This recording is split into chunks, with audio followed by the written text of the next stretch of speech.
ഓം നമോ ബ്രഹ്മണ്യദേവായ ഗോബ്രാഹ്മണഹിതായ ച ജഗദ്ധിതായ കൃഷ്ണായ ഗോവിന്ദായ നമോ നമ. ശ്രീ ഗുരുവായൂരപ്പ, മുന്നിലും പിന്നിലും കൃഷ്ണ നമിപ്പൂ ഭക്തനായി ഞാൻ കാക്കണം സർവഭാവേന ഭൂവിലും മൃത്യുശേഷവും.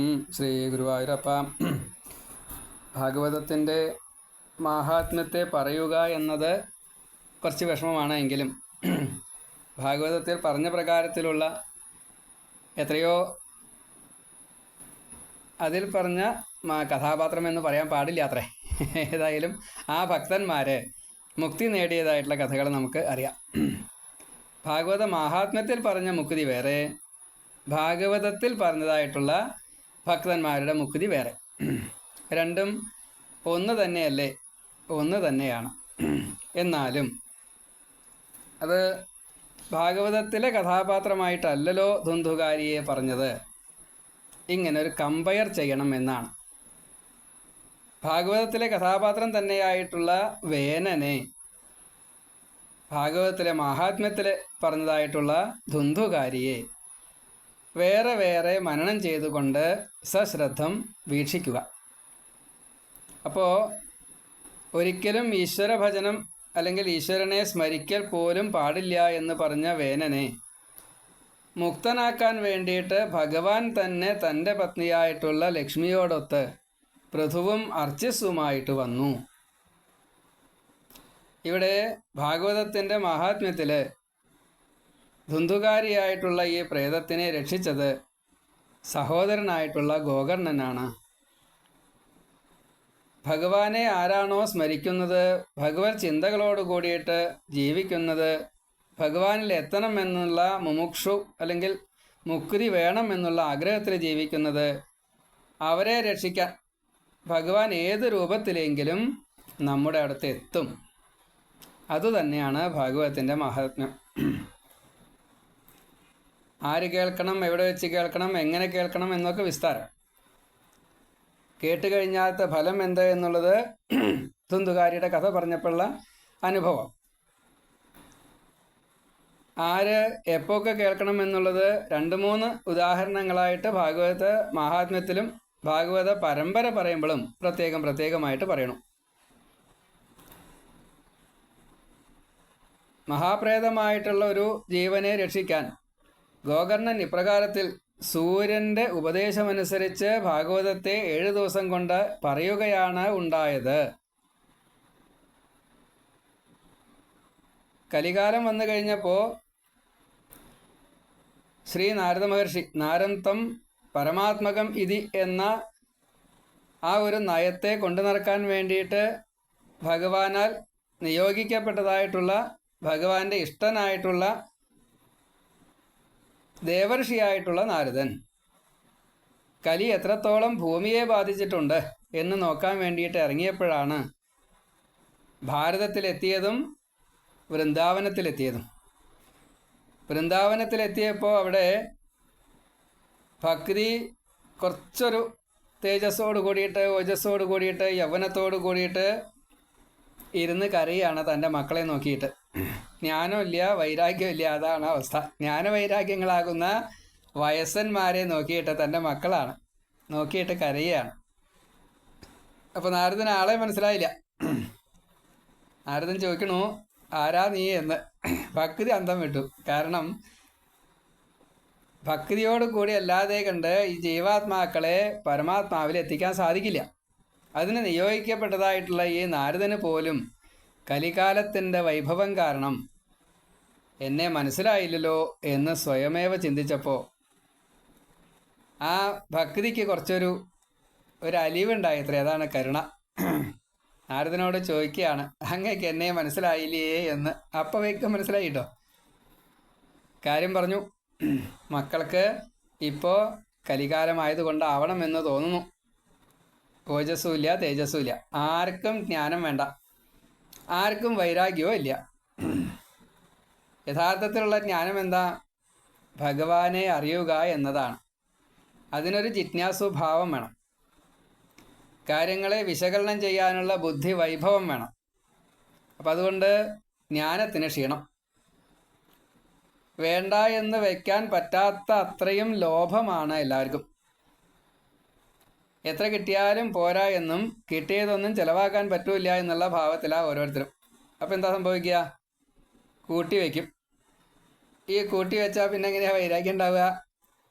ഭഗവാനെ മറക്കണു, നിധിയെ കാക്കണു, എന്നിട്ടോ മുക്തി കിട്ടാതെ കണ്ട് സംസാരത്തെ വീണ്ടും വീണ്ടും അനുഭവിക്കണു, ജനിക്കുക മരിക്കുക, എത്ര കാലം എന്നറിയില്ല, കെട്ടിപ്പിടിച്ചുകൊണ്ട് നിൽക്കുകയാണ്. ഇതിനെന്താ ഒരു പോംവഴി എന്നാണ്. അപ്പം നാരദൻ പറഞ്ഞു, ഇങ്ങനെ ലോഭത്തിനും ഈ ജ്ഞാനം നേടാൻ ശ്രമിക്കാത്ത ഭാവത്തിനും അടിമയായിട്ടുള്ള ഒരു മനുഷ്യനെ എങ്ങനെയാ രക്ഷിക്കുക എന്നുള്ളത് എനിക്കറിയില്ല കേട്ടോ എന്ന് ഭക്തിയോട് പറഞ്ഞു. പക്ഷേ അങ്ങ് വിചാരിച്ചാൽ മാത്രമേ അതിന് രക്ഷയുള്ളൂ, അതുകൊണ്ട് അങ്ങ് അതിന് വേണ്ടിയിട്ട് ശ്രമിക്കണം എന്ന് പറഞ്ഞു. അപ്പം നാരദൻ തനിക്ക് അറിയാവുന്നതായിട്ട് ചില സൂത്രങ്ങളൊക്കെ പ്രയോഗിച്ചു. അതാണ് വേദത്തെ ചൊല്ലി, പുരാണത്തെ ചൊല്ലി,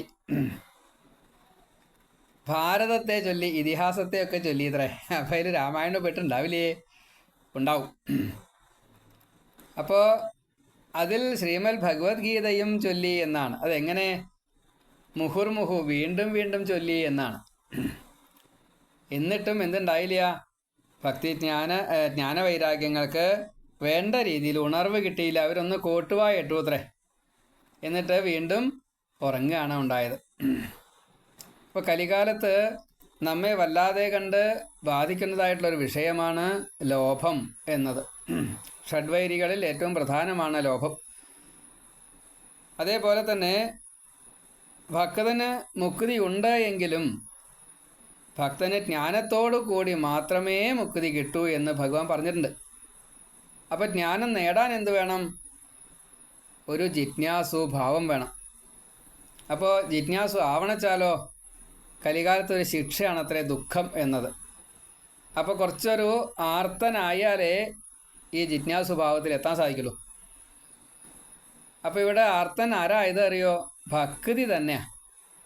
ഭക്തിക്ക് തോന്നി ഇത് ഞാൻ കൂട്ടിയാൽ പറ്റില്ല. അപ്പോൾ നാരദൻ കൂട്ടിയാൽ പറ്റുമെന്നാണ് വിചാരിച്ചത്. നാരദൻ കൂട്ടിയാലും പറ്റില്ല. അപ്പോഴാണ് ഭക്തി ചിന്തിച്ചത്, ഇതെന്താ അതിങ്ങനെ എന്ന്. നാരദൻ ഇത്രയും ജ്ഞാനം പകർന്നു കൊടുത്തിട്ടും അത് പ്രത്യക്ഷത്തിലാണ് കണ്ടുവല്ലോ. ഗീത പറഞ്ഞു കൊടുത്തിട്ടും മറ്റു പുരാണങ്ങളെയും വേദങ്ങളെയും ഒക്കെ പറഞ്ഞു കൊടുത്തിട്ടും മന്ത്രങ്ങളൊക്കെ പലതും ഉണ്ടാവും നാരദൻ്റെ കയ്യിൽ. അതൊക്കെ പറഞ്ഞു കൊടുത്തിട്ടും ജ്ഞാനവൈരാഗ്യങ്ങൾക്ക് ആ ഓജസ് കിട്ടിയില്ല. അപ്പോൾ ഇനി എന്ത് ചെയ്യും? നാരദ രക്ഷിക്കണേന്ന് കാല് പിടിച്ചു. മറ്റതങ്ങനെയല്ല, ഒരു ഉറച്ച വിശ്വാസത്തിലേ ഉണ്ടായിരുന്നു. അപ്പോൾ നാരദൻ പറഞ്ഞു, പേടിക്കണ്ട, ഞാൻ ഹരിദാസനാണെങ്കിൽ ഭക്തി ദേവിയുടെ പുത്രന്മാരെ ഞാൻ രക്ഷിച്ചോളാം. ഭക്തി ഭഗവാന്റെ പുത്രിയാണ്, ഞാൻ ഭഗവാന്റെ പുത്രനാണ്. അപ്പോൾ നമ്മൾ സഹോദരീ സഹോദരന്മാരാണ്. സഹോദരിയെ രക്ഷിക്കേണ്ടത് സഹോദരൻ്റെ കടമയാണ്. ഇങ്ങനെ ഒരു ഭാവത്തിൽ എനിക്കത് ചെയ്യാൻ സാധിച്ചില്ല വെച്ചാൽ ഞാൻ ഹരിദാസനല്ല എന്ന് പറഞ്ഞുകൊണ്ടാണ് ഭക്തിയുടെ അനുവാദത്തോട് കൂടിയിട്ട് അവിടുന്ന് പോണത്. ഭക്തി അപ്പോൾ അനുഗ്രഹിച്ചു അത്രേ, ഞാൻ ഇനി ഒരിക്കലും നാരദനെ വിട്ടു പോവില്ല, എന്നും നാരദൻ്റെ ഹൃദയത്തിൽ വസിക്കും. ഇങ്ങനെ പറഞ്ഞുകൊണ്ട് അനുഗ്രഹിച്ചു. നാരദൻ അവിടുന്ന് പോയി പല തരത്തിൽപ്പെട്ടവരെയും കണ്ടു, പല തീർത്ഥക്ഷേത്രങ്ങളും കണ്ടു. എവിടെ പോയിട്ടും കാര്യം ഉണ്ടായില്ല. നാരദനെ കണ്ടു, കാര്യം നാരദൻ ഒരിട്ടം പറയുമ്പോൾ അവർക്ക് കൂട്ടിയാൽ പറ്റില്ല. നാരദനെ അറിയാത്ത ഞങ്ങൾക്ക് എങ്ങനെയാണ്? അപ്പോൾ ചിലവർ എന്താ വേണ്ടെന്ന് വെച്ചാൽ അതൊരവസ്ഥ വന്നുന്നാ.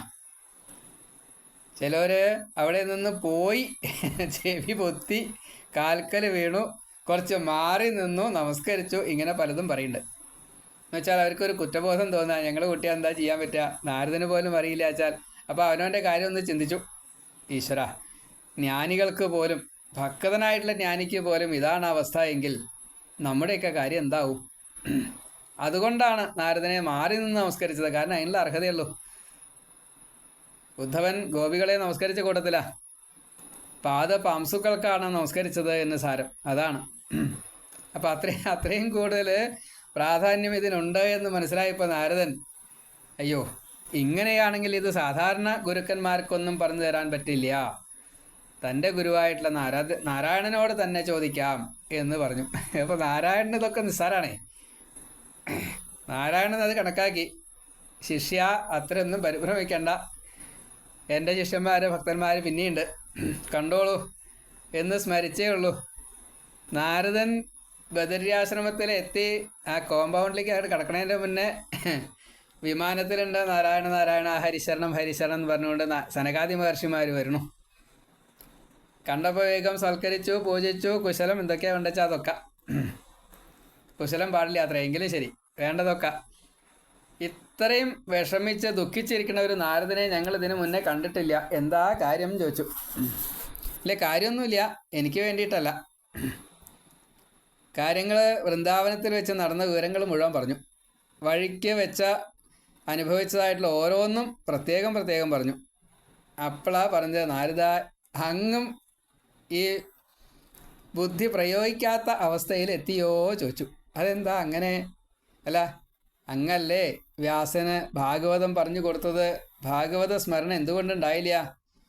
അങ്ങ് ഭഗവാനെ കുറേ സ്മരിച്ചില്ലേ? ഭഗവാനെ സ്മരിച്ചാൽ മാത്രം പോരാ, ഭാഗവതത്തെ കൂടി സ്മരിക്കണം. മറന്നുവോ ചോദിച്ചു.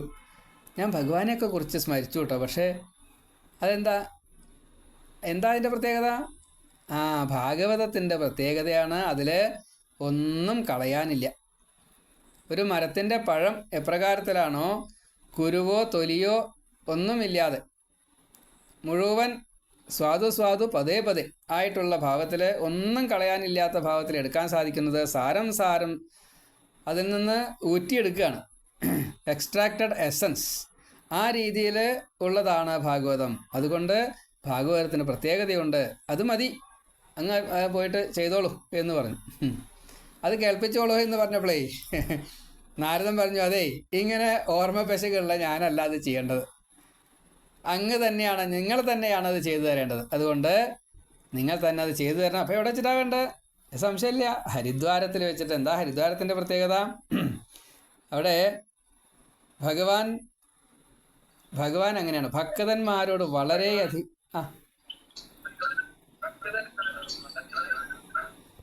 ഹലോ ഭഗവാൻ വളരെ ഇഷ്ടത്തോടു കൂടിയിട്ടാണ് ഭക്തന്മാരെ കണക്കാക്കുക. ആ ഭക്തന്മാരിൽ ഏറ്റവും പ്രമുഖരാണ് ഈ ജ്ഞാനങ്ങളെ മുഴുവൻ എല്ലാവർക്കും എന്നും കൊടുക്കേണ്ടതായിട്ടുള്ള ഭാവത്തിലുള്ള സപ്തർഷികളുള്ളത്. ആ സപ്തർഷികൾക്ക് അവരുടെ പുണ്യത്തെ ഭാഗം വയ്ക്കുക, അല്ലെങ്കിൽ ദാനം കൊടുക്കുക എന്നൊരു ഭാവം വേണം. അപ്പം അതിന് വേണ്ടിയിട്ട് ഗംഗയെ നിമിത്തമാക്കി, തൻ്റെ പാദതീർത്ഥാണ് ഗംഗ. ഭാരതത്തിൽ ഇറങ്ങിക്കഴിഞ്ഞതിന് ശേഷം മറ്റുള്ളവർക്കൊക്കെ പുണ്യത്തെ പ്രദാനം ചെയ്യണു. അപ്പോൾ ഗംഗയിൽ ആരെങ്കിലും സ്നാനം ചെയ്യുമ്പോൾ അത് അവരുടെ പാപത്തെ സ്വീകരിക്കേണ്ട ഒരു അവസ്ഥ വരണു. അതിനെ മറികടക്കാൻ എന്താ ഉപായമെന്ന് ചോദിച്ചപ്പോഴാണ്, എൻ്റെ ഭക്തന്മാരുണ്ടല്ലോ അവിടെ, അവർ കുളിക്കും, അവർ കുളിച്ചാൽ ഈ പാപമൊക്കെ തീരും. അപ്പോൾ അതുകൊണ്ട് ഗംഗ കണക്കാക്കി ആദ്യം സപ്തർഷിമാരിങ്ങനെ 7 ദിക്കിലായിട്ടിരിക്കേണ്ടത്ര, അവിടെ 7 ആശ്രമത്തിൻ്റെ മുമ്പിൽ കൂടെ അങ്ങോട്ട് ഒഴുകി 7ആയിട്ട് പിരിഞ്ഞിട്ട് വീണ്ടും അതെല്ലാം കൂടിയിട്ട് ഒന്നാവുകയും ചെയ്തു. അങ്ങനെയുള്ളൊരു സ്ഥലമാണ് ഹരിദ്വാരം. അവിടെ നിത്യം സന്നിഹിതോ ഹരി. അതുകൊണ്ട് പരിഭ്രമിക്കണ്ട, നമുക്ക് അവിടെ ചെന്നിട്ടാവാം ഈ ഭാഗവത കഥാകഥനം. അപ്പോൾ വളരെ സന്തോഷമായി. അപ്പം തന്നെ നിശ്ചയിച്ചു, എപ്പോഴാണ് വേണ്ടതെന്നില്ല, ഇപ്പം തന്നെ വേഗം തന്നെ അവിടെ ചെന്നു അത് ചെയ്തു.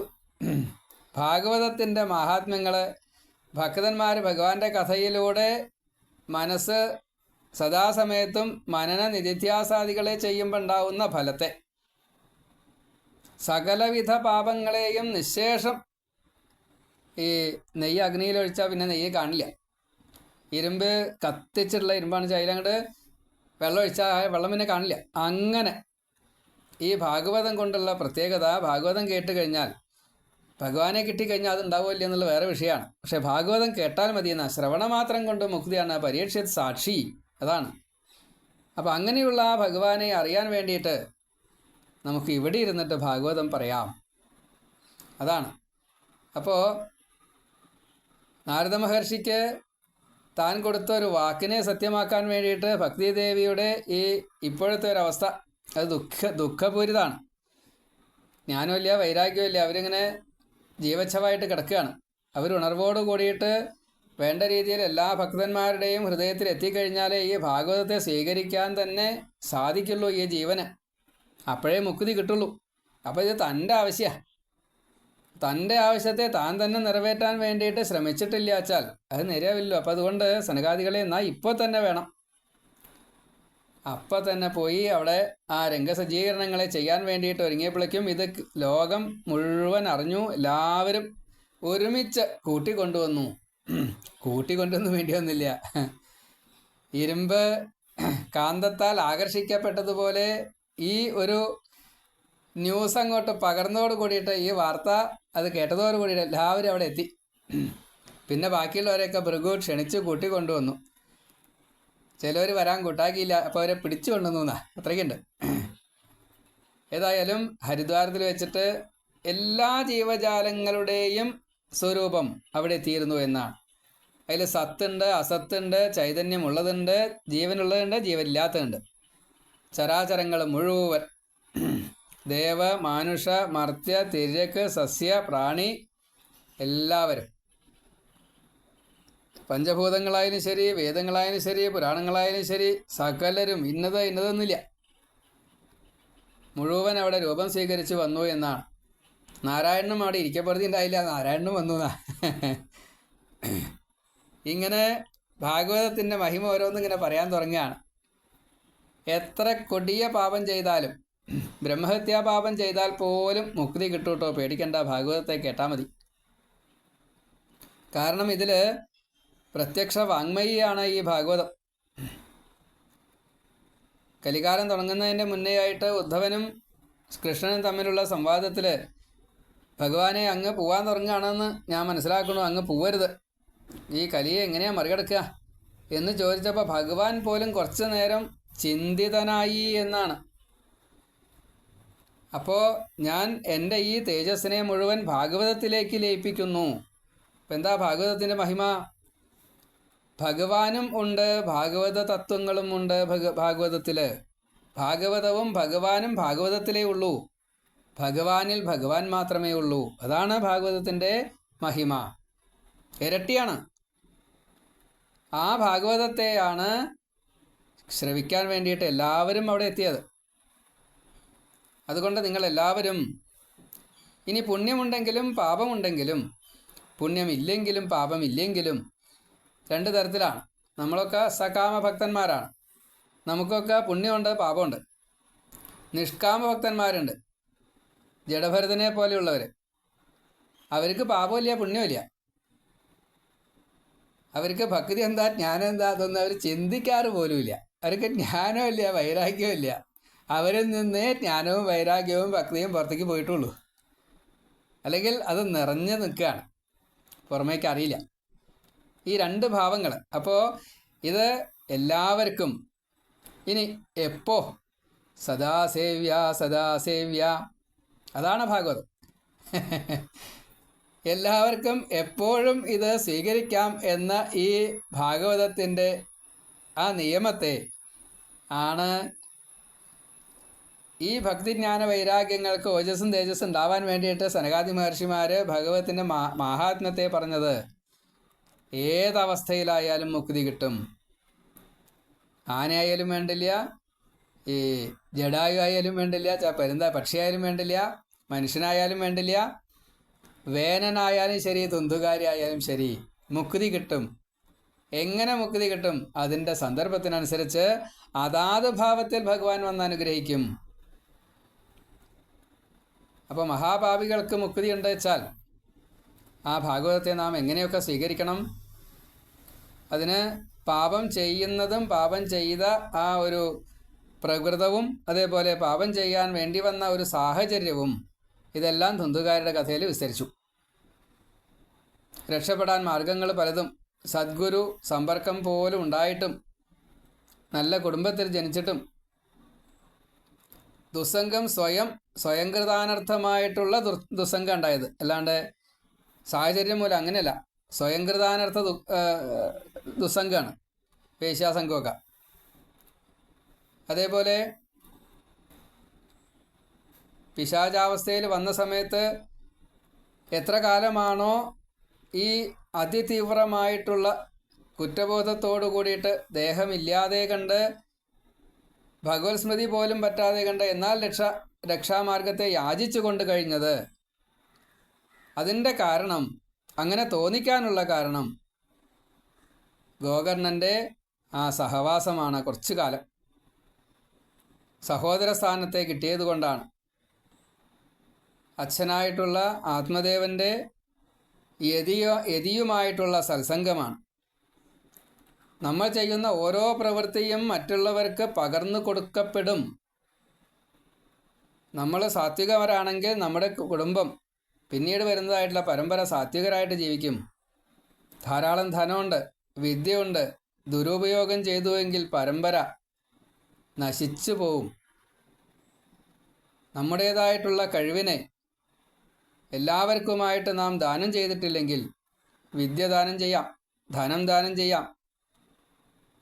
ഓരോരോ കഥാപാത്രങ്ങളെയും പറഞ്ഞുകൊണ്ട് ഇന്ന രീതിയിലായാൽ എന്ന് ഉദാഹരണ സഹിതം നമുക്ക് പലരെയും പല സന്ദർഭങ്ങളിൽ പല രീതിയിൽ ഈ വീഴ്ച വന്നവരെ, പതിതരെ ഉദ്ധരിക്കാൻ സാധിക്കും. ഈ ഒരു വിചാരം അവരിൽ എങ്ങനെയാണോ ഉണ്ടാക്കാൻ പറ്റുക?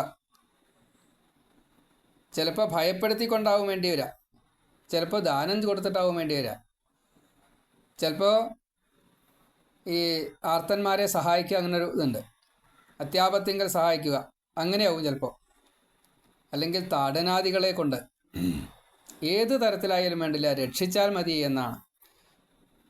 ശിവപുരാണത്തിൻ്റെ മഹാത്മ്യത്തിൽ പറയണത് ആ പ്രേതത്തിനെ ഒരു ഗന്ധർവൻ കെട്ടിയിട്ടു എന്നാണ്. അനങ്ങാൻ പറ്റാത്ത രീതിയിൽ, എത്ര ശ്രമിച്ചാലും ഒന്നും ചെയ്യാൻ പറ്റാത്ത രീതിയിൽ കെട്ടിയിട്ടിട്ടാണ് ശിവപുരാണം കേൾപ്പിച്ച് മുക്തനാക്കി കൊടുത്തത്. ഇവിടെ തുന്തുകാരി സ്വയമേവ 7 മുളയുള്ള ഒരു തണ്ടിൽ കയറിയിരുന്നു. ഓരോ ദിവസത്തെ പാരായണവും കേട്ട് കഴിഞ്ഞപ്പോൾ ഓരോ മുളയുടെ ഒരു തണ്ടുണ്ടല്ലോ, എന്തായാലും പറയുക, കമ്പ്, അത് പൊട്ടി ഓരോന്നായിട്ട് പൊട്ടി മുകളിലേക്ക് കയറി. അവിടെ ആ മുള എന്നുള്ളത് നമ്മുടെ ശരീരം തന്നെയാണ്, മർത്യദേഹം. ഷഡാധാരം ഭേദിച്ച് 7ാമത്തെ കവാടവും കടന്നു. അമ്മ ആകുന്ന പ്രകൃതിയെ കൂടി മറികടന്ന് വൈകുണ്ഠമാകുന്ന ലോകത്തിലേക്ക് 8ാമത്തെ ഭാവത്തിലേക്ക് എത്തി ഭഗവാനിൽ ചേർന്നു. സാരൂപ്യമുക്തിയാണ് കൊടുത്തത്, വൈകുണ്ഠത്തിലേക്ക് എത്തി എന്ന് സാരം. ഇപ്പോൾ ഭാഗവതം കേട്ടാൽ മതി. ഇനി മറ്റൊരു ഭാവം, നമ്മുടെ മനസ്സ് നിൽക്കണില്ല എന്ന് കൂട്ടാ. അപ്പം എന്താ ചെയ്യുക? മനസ്സുറയ്ക്കാത്തവർക്ക് ഇത് ചെയ്തുകൊണ്ടേയിരിക്കുക. ഭാഗവതം കേൾക്കുക, ഭാഗവതം വായിക്കുക, അർത്ഥം അറിയണ്ട, അങ്ങനൊരു വിധിയുണ്ട്. അപ്പോൾ നാം ചെയ്യുന്നതായിട്ടുള്ള പ്രവൃത്തിയിലാണ് അവിടെ കർമ്മം ഈശ്വരനാണ്. ആ കർമ്മമാർഗത്തിൽ ഈ വായന ഒരു കർമ്മമാണ്, ശ്രവണം ഒരു കർമ്മമാണ്. നമ്മൾ ആ യജ്ഞവേദിയിൽ വേദിക്ക് ഉള്ളിൽ ആണ് ഇരിക്കുന്നതെങ്കിൽ സദസ്യരായാലും വേണ്ടില്ല, ഈ ആചാര്യസ്ഥാനത്തിരിക്കുന്ന വേദിയിലായാലും വേണ്ടില്ല, സദസ്യരായാലും ആചാര്യനായാലും ഒരേപോലെ പറയുന്നവർ പോലും അതിൽ ശ്രദ്ധിക്കാതെ കണ്ട് വേറൊരു ചിന്തിച്ചുകൊണ്ട് പറയുന്നവരുണ്ട്. അപ്പോൾ ബദ്ധശ്രദ്ധനല്ല, പറയണായിട്ട് കാര്യമില്ല. അപ്പോൾ ഭഗവാനിലാണോ ശ്രദ്ധയുള്ളത് അവർക്ക് അതിൻ്റേതായിട്ടുള്ള ഫലം വേഗത്തിൽ, ക്ഷിപ്രസാധ്യം. പാപങ്ങളെ ഇങ്ങനെ അനവധി പാപം ചെയ്തിട്ട് വെച്ചാൽ വേഗം അതിങ്ങനെ തീർക്കാൻ സാധിക്കും. അത്രയും ശ്രദ്ധ കിട്ടിയില്ലെങ്കിലോ സദസ്സിലിരുന്ന് ഉറങ്ങിയാലും വിരോധമില്ല എന്നാ. ആ വേദിയിലിരുന്നിട്ട് ഈ സദസ്സിലാണ് കസേരയിലാച്ച കസേരയിൽ ഇരുന്ന് ഉറങ്ങിയാലും വിരോധമില്ല. ഈ ജീവൻ അത് കേൾക്കും, ശരീരം കേൾക്കണില്ല. ശരീരം അതിന് ചെവിയുണ്ട്, ശ്രോത്രേന്ദ്രിയുണ്ട്, അത് കേൾക്കണില്ല.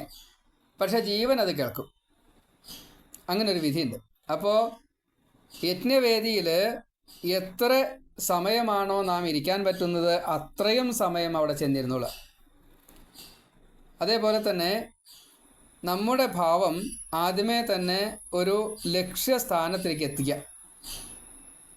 ഒരു കെട്ടുകുറ്റി ഇല്ലേ, നമ്മളൊരു കുറ്റി അടിച്ചിട്ട് പശുവിനെ കെട്ടിയിടുമ്പോൾ ആ കുറ്റിക്ക് 4 പുറകെ പശു പോകുള്ളൂ. എന്ന കൂട്ടത്തിൽ ജീവനാകുന്ന നാം ഈശ്വരനെ, ഭാഗവതത്തെ ആണ് നമ്മൾ എന്ത് ചെയ്യേണ്ടത്? സ്വീകരിക്കേണ്ടത്. അങ്ങനെ സ്വീകരിച്ചിട്ട് ഈ യജ്ഞവേദിയിൽ ഇരിക്കുക. ആ യജ്ഞവേദി ഏത് എന്നുള്ളതാണ് അടുത്തത്. യജ്ഞവേദി എന്ന് പറഞ്ഞു കഴിഞ്ഞാൽ സപ്താഹവേദി എന്ന് കണക്കാക്കരുത്, ഭാഗവതം പറയുന്ന വേദി എന്ന് കണക്കാക്കരുത്. നാം ചെയ്യുന്നത് മുഴുവൻ ഭഗവത് അർപ്പിതമാണെങ്കിൽ അതാണ് യജ്ഞം. ജീവിതം ഒരു യജ്ഞമാണ്. അതിൽ സാത്വികമല്ലാത്തൊരു ഭാവം നമ്മിലൂടെ പുറത്തു വരുന്നുണ്ടെങ്കിൽ അത് യജ്ഞമല്ലാണ്ട് യജ്ഞവിധിക്ക് എതിരായി. എത്രത്തോളം നമ്മൾ കേൾക്കുന്നതും ശ്രവിക്കുന്നതും സ്വീകരിക്കുന്നതും എന്തായാലും വിരോധമില്ല. അത് മുഴുവൻ സാത്വികമാക്കാൻ പറ്റുമോ ക്രമേണ അതിന് വേണ്ടിയിട്ട് ശ്രമിച്ചുകൊണ്ടേയിരിക്കാം. ജാഗ്രതയിലിരിക്കുമ്പോൾ സാത്വികമല്ലാത്തതിനെ ഒന്നിനെയും സ്വീകരിക്കാത്ത ഒരു ഭാവത്തിൽ നമ്മുടെ മനസ്സിനെ എത്തിക്കുക. അതേപോലെ ഈ ശരീരം കൊണ്ട് സ്വീകരിക്കുന്നത് സാത്വികമല്ലാത്തത് ഇനി ഞാൻ സ്വീകരിക്കില്ല എന്ന് ഉറപ്പിക്കുക.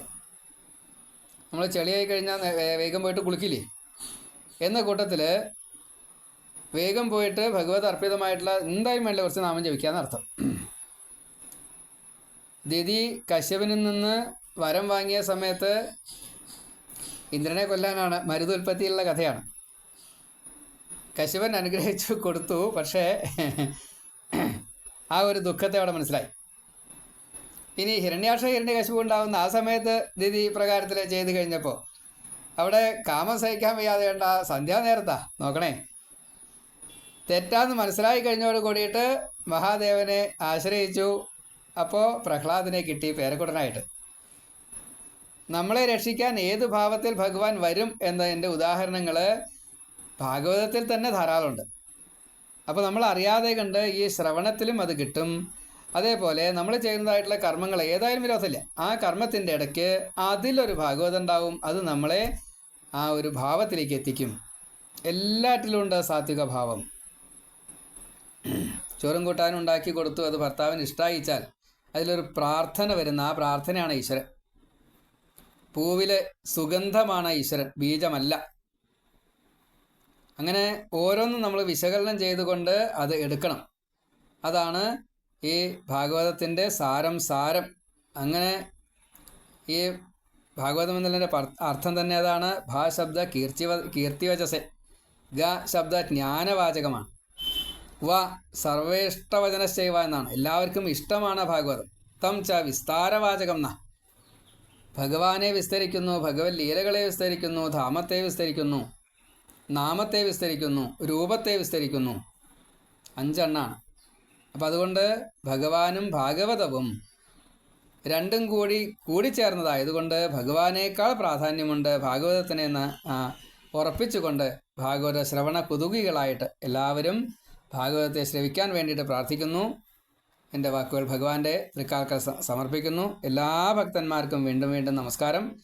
ഭഗവാനും അതേപോലെ നമസ്കാരം പറഞ്ഞുകൊണ്ട് നാളെ രാവിലെ കാണാം, 11 മണിക്ക് കാണാമെന്ന് വിചാരിക്കുന്നു.